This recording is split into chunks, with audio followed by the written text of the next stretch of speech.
домоди Мирзиёев 75% саҳмияҳои ширкати Узкардро харидорӣ намуд. Туркманистон: минбаъд маҳсулотҳо бо кортҳо дода мешавад. Коронавирус дар Тоҷикистон: садҳо қурбониҳо. Ойбек Турсунов, домоди калонии президент Шавкат Мирзиёев, 75% саҳмияи бренди Узкардро ба даст овард. дар ин хусус бо истинод ба феҳристи ягонаи давлатии корхонаҳо ва ташкилотҳо Радиои Озодӣ хабар медиҳад. тибқи манбаи иттилоотии кушода, муассиси Маркази ягонаи процессингии ҷумҳуриявӣ, бренди Узкард тағйир ёфт. Ойбек Турсунов соҳиби 75% сармояи саҳомии Узкард гардид.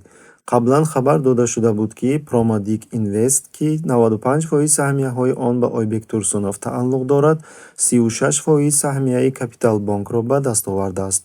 Yil oxirigacha butun Uzcard tizimida ishlab kelayotgan barcha ёдрас мекунем, ки Узкард ин бренди маркази ягонаи процессингии ҷумҳуриявӣ мебошад. имрӯз системаи пардохти байни бонкии Узкард Ассотсиатсияи бонкҳои Ӯзбекистонро аз ҷумла Бонки Марказӣ, Маркази ягонаи процессингии ҷумҳуриявӣ, 30 Бонки Ҷумҳурии Ӯзбекистон ва 40 агрегаторҳои пардохтро муттаҳид мекунад. айнан бо чунин роҳ Гулнора Каримова дар замони ҳукмронии падараш моликият ва бизнесҳоро аз худ карда буд ва айни замон пас аз вафоти падараш дар пушти панҷара қарор дорад. Bu oila hozir o'z aktivlarini bankachilik yo'li orqali, kredit kartlar orqali dunyo bankachilik sistemasiga bog'lamoqchi bo'lyapti va O'zbekistondagi oqlanmagan pullarini bu shaklda oqlashga harakat boshlashgan. мушоҳидон қайд мекунанд, ки зоҳиран ҳоло вақти он расидааст, ки тамоми соҳаҳои тиҷорат ва моликиятро клани президент Мирзиёев ғасб менамояд.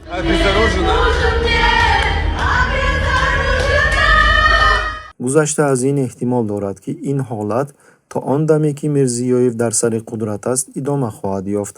пас аз ин аз рӯи анъана хешовандони Мирзиёев низ ба коррупсия ва тасарруфи маблағҳои пулӣ айбдор карда мешаванд. Chunki oldingi metodlar bilan nakit pullarni chet elga olib chiqish, offshorlar orqali pullarni oqlash Karimov davrida fosh qilindi va keyinchalik hozirgacha fosh qilinib kelyapti. Dunyo antikorrupsiya tashkilotlari O'zbekistonni juda qattiq nazorat ostiga olgan. тибқи иттилои Turkmen News аз охири моҳи апрел дар мағозаҳои давлатӣ дар шаҳри Балканободи Туркманистон маҳсулотҳо ба таври қатъӣ бо кортҳо фурӯхта мешаванд. нашрия чӣ гуна ин система кор мекунад нақл мекунад. соҳиби хона ё манзил бо шиноснома ва дафтари манзил, ки дар он ҷо номҳои аъзоёни оила сабт шудааст, ба хонаи идораи корҳои маҳаллӣ меравад. корманди маҳаллӣ дурустии ҳуҷҷатҳоро тафтиш карда, варақеро дар дохили дафтарча мегузорад, ки дар он маълумотҳои шахсӣ, суроға ва шумораи шахсонӣ қайд шуда, инчунин рақами мағозае, ки ба оила таъин карда шудааст, мегузорад. корти маҳсулот дар тӯли 6 моҳ эътибор дорад. пас аз адои муҳлати корт, онро бояд нав кард. ба як мағозаи давлатии аҳолии 3-4 маҳаллаи Балканобод ба қайд дароварда шудааст. системаи кортӣ бо мақсади сарфакории маҳсулотҳои бо нархи давлатӣ фурӯхташаванда ҷорӣ карда шудааст. вобаста аз шумораи аъзои оила, ки дар як хона зиндагӣ мекунанд, меъёри муайяни таъминоти маҳсулоти камёб ҷорӣ мешавад. агар оила аз 1 то 4 нафар бошад, пас меъёри умумии моҳонаи як оила аз ним кило биринҷ, орд, гӯшти мурғ ва ним литр равғани пахта иборат аст. агар оила аз 4 то 8 нафар бошад, пас меъёри маҳсулотҳо 1 кило гузошта мешавад. оилаҳое, ки 9 нафар ва бештар аз он мебошанд, меъёри маҳсулот ба 1,15 килограмм баробар мешавад, менависад нашрия.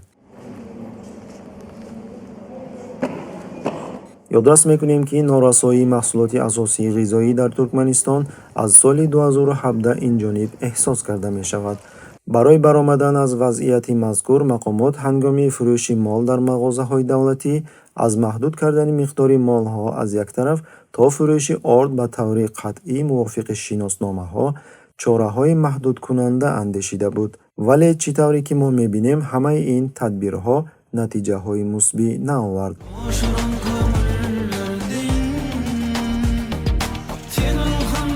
ҳамзамон режим маблағҳои зиёдеро барои лоиҳаҳо ва чорабиниҳои гуногуни вақтхушӣ сарф мекунад, то ин ки симои худро нигоҳ дорад. Сиома коронавируса. Ина диди уже думаю. дар сегменти тоҷикии шабакаҳои иҷтимоӣ навори видеоӣ нашр шудааст, ки дар он яке аз қабристонҳо дар ҷануби Тоҷикистон бо қабрҳои нав гӯр карда шуда бо селофан печида акс ёфтааст.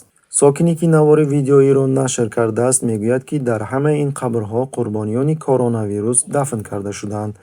дар навори видео даҳҳо чунин қабрҳо сабт шудааст. Хадар мурдаги қабр.